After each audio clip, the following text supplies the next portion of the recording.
ailə hakimiyyəti 30 ildir yeyir, qardaş, yeyir, doymaq bilmir. Ana qardaş, doymur da bu ailə.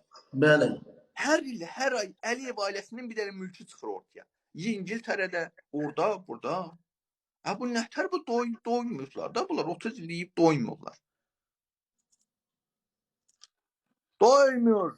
Azərbaycan xalqı başa düşün ki, bunların yedikləri milyardlar da sizin pullarınızdır. Neftdən gələn milyardlar Azərbaycan Respublikasının konstitusiyasında deyilir ki, dövlətin, ölkənin sərvəti xalqa məxsusdur. Bir dənə ailəyə məxsus deyil. Bir dənə Əliyevlərə məxsus deyil. Yox, bu elə bil ki, manat. Heydərin anasının adını bilirsən də nədir?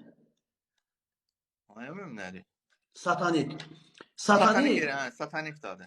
Hə, satanik gətir.